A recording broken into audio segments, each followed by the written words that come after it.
SC 신라 시민교육 디지털 시민성 제3부 디지털 보안 디지털 보안이란 온라인 활동 과정에서의 직면하는 다양한 보안 위협을 이해하고 각 위협 요소들에 대응하는 지식과 기술을 익혀 자신의 개인 정보를 보호하고 안전한 온라인 활동을 지속할 수 있는 능력입니다. 디지털 보안 피해에 대한 경각심을 일깨우기 위해 디지털 보안과 관련한 몇 가지 실제 사건들을 살펴보도록 합시다. 2022년 삼성 SDS에서는 최근 발생한 주요 디지털 보안 관련 사고를 다음과 같이 제시하였습니다. 첫째, 줌 해킹 및 정보 유출 사건입니다. 줌은 화상회의 등 비디오 커뮤니케이션이 가능한 플랫폼인 줌 미팅을 제공하는 업체로 전 세계적으로 원격 수업, 회의 등에 활용되며 코로나 이후 빠르게 성장한 회사입니다. 그러나 사용자 계정 유출을 악용하여 해커가 화상회의에 들어와 내부 정보를 빼돌리거나 불법 게시물을 올리는 등의 줌바밍이라 불리는 해킹 사건이 발생하여 나사를 포함한 많은 기업이 사용 금지 조처를 내렸으며 결국 이용자들이 소송을 제기. 미국 법원은 개인정보 보호에 실패한 책임을 물어 피해자들에게 8,500만 달러, 한화로 약 977억 원을 지급하게 하였습니다. 둘째, 코로나 팬데믹 관련 피싱 공격입니다. 키사이트의 보안 보고서에 따르면 전 세계적으로 코로나 팬데믹이 시작되던 2020년 3월부터 피싱 공격이 급증하여 전년 대비 62% 이상 증가한 것으로 보고되었습니다. 공격자들은 코로나를 테마로 활용해 악성 URL 클릭을 유도하여 정보를 탈취하거나 악성 코드를 유포하는 등의 공격을 시도하고 있습니다. 국제 해킹 그룹인 킴스키는 국내 기관을 대상으로 코로나 바이러스 대응 문서를 위장하여 키로깅 악성 코드를 유포하려 시도하였으며 마카오는 코로나 확진자 동선을 위장한 SMS를 통해 스미싱 공격을 시도하였습니다. 셋째, 콜로니얼 파이프라인 랜섬워어 공격입니다. 2021년 5월 미국 대형 송유관 업체인 콜로니얼 파이프라인 시스템이 랜섬웨어에 감염되어 모든 인프라가 일시 마비되었습니다. 해커들은 복구 시스템을 제공하는 대가로 가상화폐를 통한 몸값 지급을 요구하였으며 해당 기업은 피해 확산을 막기 위해 약 440만 달러의 몸값을 지급한 것으로 알려져 있습니다. 그러나 해당 공격으로 운영이 중단된 기간 동안 일부 지역에서는 70% 이상의 주유소가 영업을 중지하는 등 공급이 부족한 탓에 휘발유 가격이 급등하였으며 조 바이든 미국 대통령은 국가시설에 대한 공격으로 간주, 비상사태를 선포하였습니다. 그래프에서 보시는 바와 같이 랜섬웨어는 현재 가장 수익률이 높은 공격 중 하나로 작년에 이어 올해도 기승을 부릴 것으로 생각됩니다. 특히 블랙마켓을 통한 RAAS의 활성화로 공격 자체의 진입 장벽이 낮아져 공격 횟수는 더욱 증가할 것입니다. 지금까지 디지털 보안과 관련한 피해 사례를 살펴보았습니다. 지금까지 살펴보았던 사례들이 이제는 더 이상 남의 일이 아니라 우리의 생활 속에서 언제라도 당할 수 있는 일이 되었습니다. 특히 오늘날 우리의 일상에서 매일같이 반복되는 쇼핑, 지인들과의 커뮤니케이션, 은행 업무 등의 활동들 대부분이 온라인에서 처리되고 있습니다. 이 과정에서 자신의 정체성이나 자산 가치를 가지는 데이터를 안전하게 보호하는 것은 매우 중요한 과제입니다. 우리는 어떤 위험이 가장 심각한 위협인지, 그리고 어떻게 해야 그 위협으로부터 자신과 자산을 지킬 수 있을지 알아야 할 필요가 있습니다. 만약 우리가 온라인 활동 과정에서 피해가 발생할 수 있는 영역을 인식하고 그에 대한 적절한 보안 조치 과정을 이해한다면 디지털 보안과 관련하여 그 피해를 최소화할 수 있을 것입니다.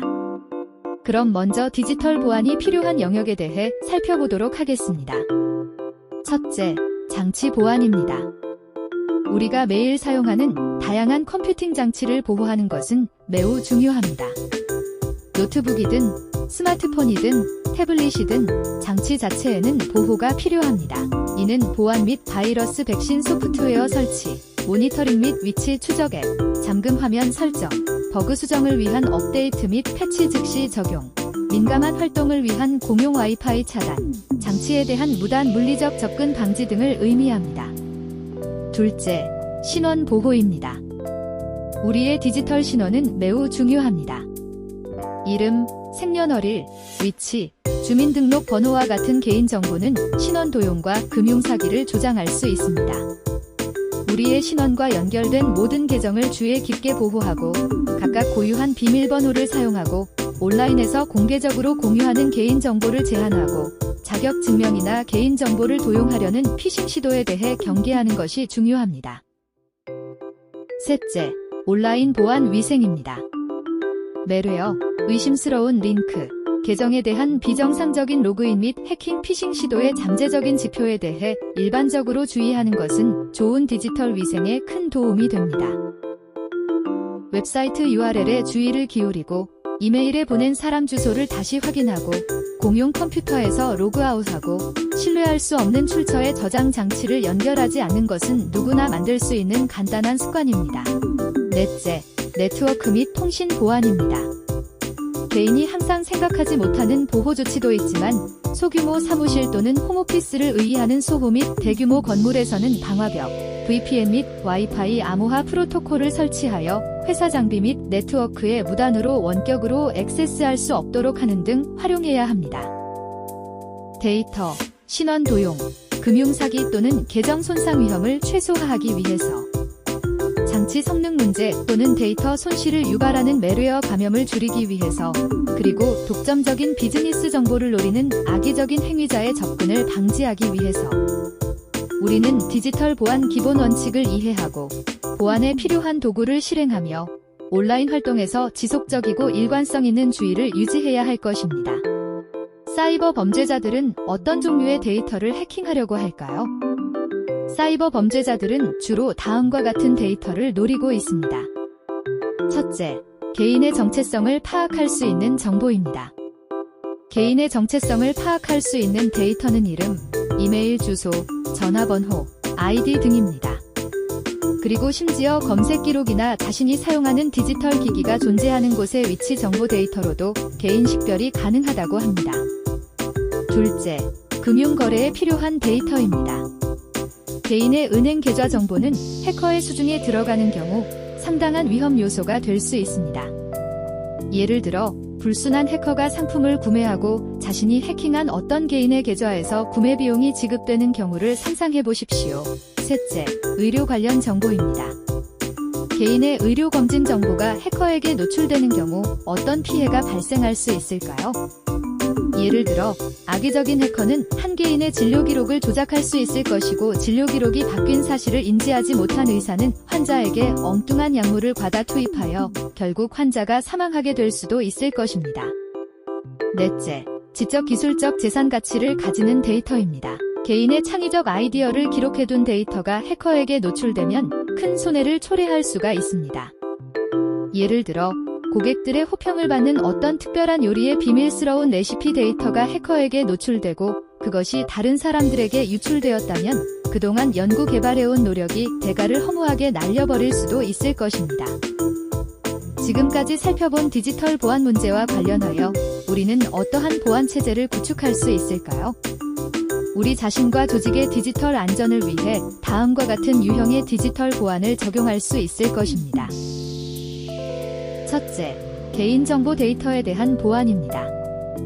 사이버 범죄자의 타겟이 될 수 있는 개인의 이름, 생년월일, 휴대폰 번호와 같은 개인정보를 소셜미디어를 통해 낯선 사람들과 공유하는 경우가 있습니다. 공인된 금융거래 과정에서와 같이 정말 필요한 경우가 아니라면 되도록 SNS 게시판과 같은 곳에서 자신의 생년월일이나 주소지 노출 등의 작업은 하지 않는 것이 좋습니다. 둘째, 클라우드 시대에는 특히 엔드포인트 보안이 중요합니다. 클라우드 시대의 엔드포인트가 될 수 있는 장치들은 헤아리기 어려울 정도로 많습니다. 그 가운데 일반 사람들이 주로 사용하고 대표적인 엔드포인터는 바로 여러분이 주로 사용하는 데스크톱 컴퓨터, 노트북, 휴대폰, 스마트워치 등의 기기일 것입니다. 클라우드 전체의 디지털 안전을 위협하는 경로가 바로 개개인이 소지한 엔드포인트가 될 수 있습니다. 건전한 클라우드 서비스 시스템의 중심으로 진입하기 위해 디지털 범죄자는 보안에 취약하여 공격이 가능한 각 개인의 엔드포인트를 노리게 될 것입니다. 그럴 때 만약 각 개인의 엔드포인트 사용자가 디지털 범죄자의 공격에 노출되지 않도록 안전에 심혈을 기울인다면 자신이 이용하는 클라우드 서비스가 마치 약점이 없는 견고한 섬처럼 유지될 수 있습니다. 그래서 여러분은 자신이 사용하고 있는 엔드포인트에서 사용하는 소프트웨어나 앱을 항상 최신 상태로 유지하고 정기적으로 운영체제 검사 및 업데이트를 실행하고 바이러스 백신 소프트웨어를 관리하고 라우터의 펌웨어가 최신 상태인지 확인해야 할 것입니다. 그리고 꼭 공신력 있는 앱이 아닌 일반적인 앱을 설치할 때 자신의 연락처, 사진, 메시지 및 통화에 대한 액세스를 요청한다면 언제나 주의를 기울일 필요가 있습니다. 네, 데이터 접근 권한을 철저하게 통제해야 합니다. 팀 동료와 문서를 공유하고 협업을 진행해야 하는 시대이지만 꼭 필요한 사람만 액세스할 수 있도록 데이터 접근을 통제하는 것이 중요합니다. 특히 문서에 접근할 수 있는 하이퍼링크를 동료들에게 보내고 그 링크를 클릭한 사람은 문서에 접근할 수 있도록 해서 문서를 공유하도록 일은 삼가야 할 것입니다. 만약 그 링크가 다른 사람의 손에 들어가면 보안상의 문제가 발생할 가능성이 있습니다. 그럴 때는 링크를 바로 보내지 말고 문서에 접근해야 하는 사람에게 초대장을 보내고 초대에 응한 사람들만 문서를 공유하도록 허용하는 이중적인 절차를 사용하는 것이 보안을 유지하는 데 더 바람직한 방법이 될 것입니다. 이렇듯 디지털 보안을 위해서는 사용자가 조금은 더 번거로운 작업을 추가로 실행해야 하고 시간 좀 더 소요될 수 있습니다. 하지만 그렇게 하지 않아 나중에 당할 절차적 수고로움이나 시간적 손해는 상상하기 어려울 수도 있습니다. 여러분들은 모두가 디지털 생태계의 엔드포인트입니다.